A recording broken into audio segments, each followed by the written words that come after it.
On June 27th, a flow came out of a different side of Pu'uo'o, which is one of several craters along a chain of craters that head down into Puna. June 27th, it comes out of a different part. There's a small eruption here, and I'm not sure eruption is the exact word because I'm not a scientist here, but there's a significant event, June 27th, and it lit up the sky over Pu'uo'o for the first time in years. Now, the flow had already been coming down towards Highway 130 and towards Pahoa for over a year before this point.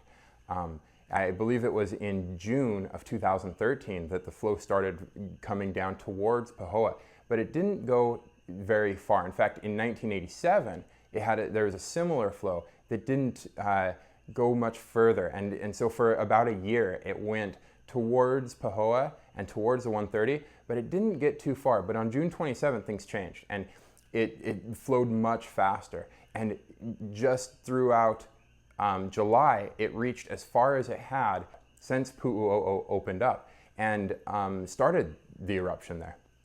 And it made it that far in just a month and a half, whereas the whole previous year, it had been flowing towards the 130 and towards Pahoa, but it had taken a year to get this far. It had taken a year to get as far as the 1987 flow. And so here we are in June, it starts over again from Pu'uo'o, makes it just as far as it had ever done so in 30 years. And that's when the Hawaiian Volcano Observatory decided to have some meetings about what's going on and to really talk to the public about the possibilities as best they could estimate and as best they could predict. But they couldn't predict very well exactly where it was going to go. Now, lava generally flows downhill, but they could talk to you all day about exceptions to the rule, like when it falls into cracks or when it dams itself up or when it doesn't have enough pressure and it has breakouts along the flow front. And so it was advancing very rapidly. And the amazing thing is you can kind of see it come right towards the properties, and it was falling into these cracks. And when it fell into the cracks, it would move rapidly. It would move much faster than before, and everybody would get a little bit panicked. And it was coming towards these properties in these homesteads nearby Pahoa there. And one really neat thing was that on the Facebook group, a lot of the members got together and talked about and organized these prayer meetings.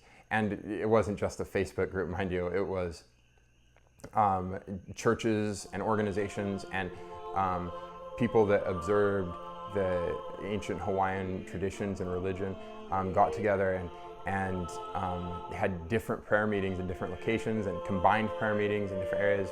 Churches were fasting, and it suddenly veers north, and it just kind of followed the property line, like right around it.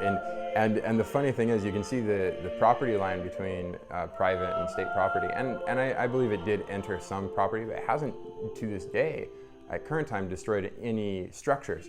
But it curves right around this property, and you can see it follow. It's almost like it's following the property line, staying on state land and government-owned land as it's coming towards Pahoa. Now, people are saying that it could come down and cross the 130 and then cross Railroad and then cross Beach Road and go all the way to the ocean. And I think that is a really fair prognosis of the pathway. And so we'll see. Only Pele knows.